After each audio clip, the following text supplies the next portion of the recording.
The new i5-14600K is here, so I'm gonna show you the best PC build overall in terms of value for this CPU, and I will also give you my honest opinion on the i5-14600K and if there are actually better options on the market or not, and I will give you some alternatives as well. On top of that, if you're a beginner, don't worry, I will explain everything as simple as possible, and I will also explain to you how this PC is going to perform in terms of gaming. That way, if you are interested in a gaming PC, this video is going to be for you anyway. You will have the links to all of the components I'm going to mention and the alternatives down below in the video description. With that being said, let's start. First, we are going to start with the most important part on a PC for both gaming and content creation, which is the CPU-GPU combo. For the CPU, of course, we have the i5-14600K, and then for the GPU, we have the RTX 4070. And I will explain why I went with NVIDIA in just a second. But before, I want to give you my opinion on the i5-14600K. And honestly, I don't think you should buy the 14600K. The difference between the i5-14600K and the i5-13600K is actually almost non-existent. By the time that I'm recording this video, it's about $20 more expensive, which is not a lot honestly, but if you take into consideration that the 14600K runs hotter and also require more wattage, I think the 13600K is a much better value proposition. And remember, this video is about the best value overall PC that you can get for the price. So for that reason, I will give you better recommendations on this video, but if you want the 14600K because you want the latest CPU from Intel, then that's completely fine. The reason why I went with the RTX 4070 is because this is an overall system, and the RTX 4070 compared to its competition, the RX 7800 XT, has actually some strong points in my opinion. It has DLSS 3, and we all know that DLSS is actually better than FSR. You also get a better level of ray tracing at 1080p and 1440p because I wouldn't recommend these GPUs for 4K if you're going to do ray tracing. Then for most content creation softwares, the RTX 4070 is better, but of course there are some applications that are different. So if you're a content creator, I would recommend you searching the RTX 4070 against the RX 7800 XT on different applications. That way you know which one is the best for you. And one more strong point for the NVIDIA GPU is that it requires less power, so that electricity bill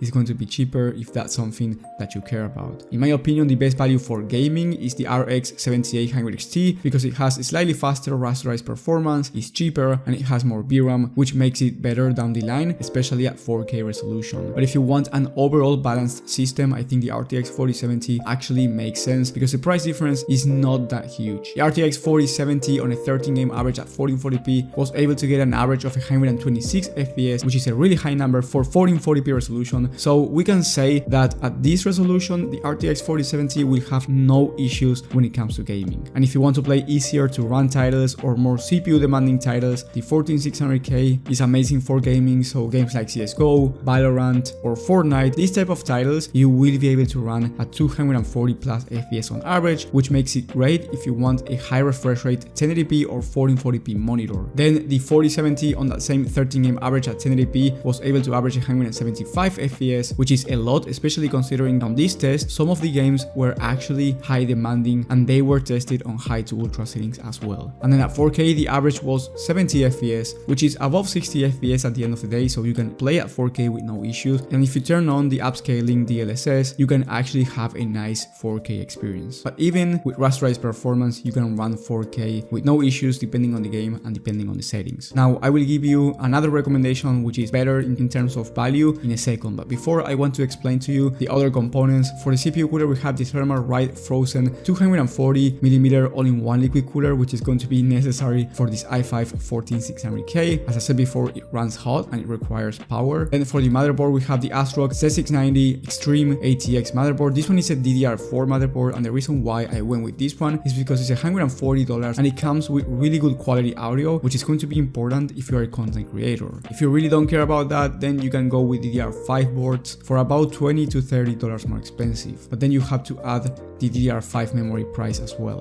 Talking about memory, I went with a 32 gigs of RAM DDR4 kit of at 3600 MHz, which is going to be plenty for gaming, streaming, and also content creation. For the storage, we have the P41 plus 1TB of Gen 4 SSD going for just $39, which is a really good deal on this drive because the speeds are actually really fast, and that's going to make a difference for creators. But for gaming, Gen 3 or Gen 4 is actually not going to make a difference. Then for the case, we have a really great deal in the Fantex Eclipse G300A with one fan pre-installed on the back. This one is $35, and after that I also added 3 extra fans in the Thermal Ride 3-pack fans kit, which is about $14, so you end up getting a great deal for around $50 total with a case that has excellent airflow, and you get 4 fans total, which is going to be plenty of cooling for both the i5 and the RTX 4070. And we have the Corsair RM 750W 80 plus gold power supply, 8-tier rated, really good quality, and the price is decent. The total price for this system when I'm recording this video is $1,312, and maybe when you're watching this it's slightly different, so I highly recommend you checking the links down below in the description. And here you have 2 options that are actually better value, especially if you want to do gaming. One of the options is keeping all the components the same